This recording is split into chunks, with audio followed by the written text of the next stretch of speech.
Hello दोस्तों, स्वागत है आपका मेरे यूट्यूब चैनल पे। अगर आपको मेरी कहानी पसंद आए तो लाइक करें और अगर आप मेरे चैनल पे नए हैं तो सब्सक्राइब करें। अर्पिता कहाँ हो? ज़रा मेरी साड़ी की मैचिंग ब्लाउज ढूंढ तो दो, मिल नहीं रही है। अभी देखती हूँ मम्मी, कहते हुए अर्पिता अपना लैपटॉप बंद करने लगी। कुछ काम कर रही हो तो पूरा कर लो बेटा।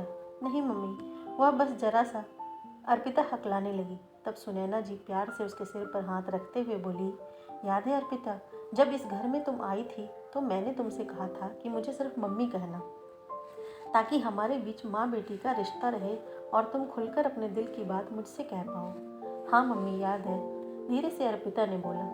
तो फिर अब क्या है जो इतने बरस बाद भी कहने में संकोच कर रही हो? दरअसल मम्मी, बात यह है कि dance India dance super mom का ऑडिशन होने वाला है। इस बार उम्र सीमा 25 से 45 रखा गया है, तो मैं सोच रही थी कि मैं भी इसमें हिस्सा लूं। अरे वाह, यह तो बहुत ही अच्छी बात है। कब है और फॉर्म कब तक भरना है? सुनैना जी बहुत खुश थी।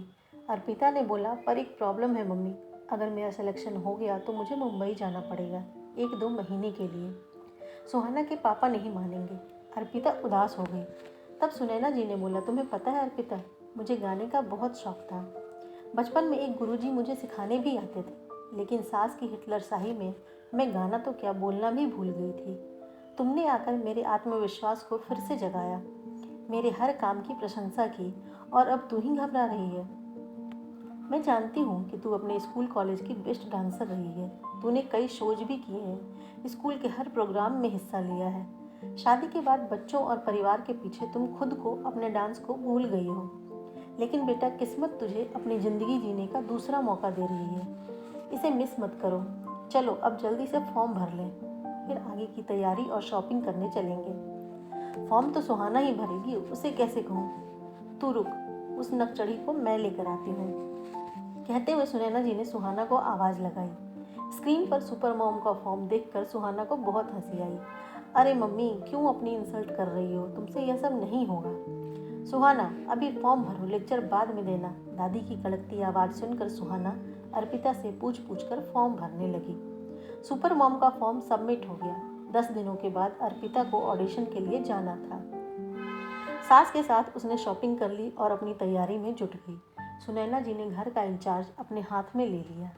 सुहाना राजीव को बुलाकर अच्छे से समझाया कि तुम्हारी मम्मी बहुत अच्छी डांसर है। अपने बच्चों और परिवार के पीछे वह खुद को भूल ही गई थी, लेकिन ईश्वर ने उसे फिर से एक मौका दे रहा है और हम सबको मिलकर उसे सपोर्ट करना है। उसके पास 5 दिनों का समय है। मैं किचन देख रही हूँ, तुम लोग भी अपना काम खुद करने की आदत डाल लो। लेकिन दादी, हम यह सब कैसे करेंगे? कोई लेकिन नहीं, कहकर सुनैना जी बहू को दूध का गिलास देने चली गई। अर्पिता के डांस करने की भनक उसके पति देव को लगी तो वह भी अर्पिता पर चिल्लाने लगी। तुम्हारा दिमाग खराब हो गया है क्या? इस उम्र में ताता थैया करोगी? परिवार के मान सम्मान की चिंता है या नहीं? ख्याल है इसे। सुनैना जी का स्वर तीव्र था। बोली, जिसे तू दिमाग खराब कह रहा है ना, उसी की बदौलत तू बेफिक्र होकर अपने ऑफिस में काम कर रहा है।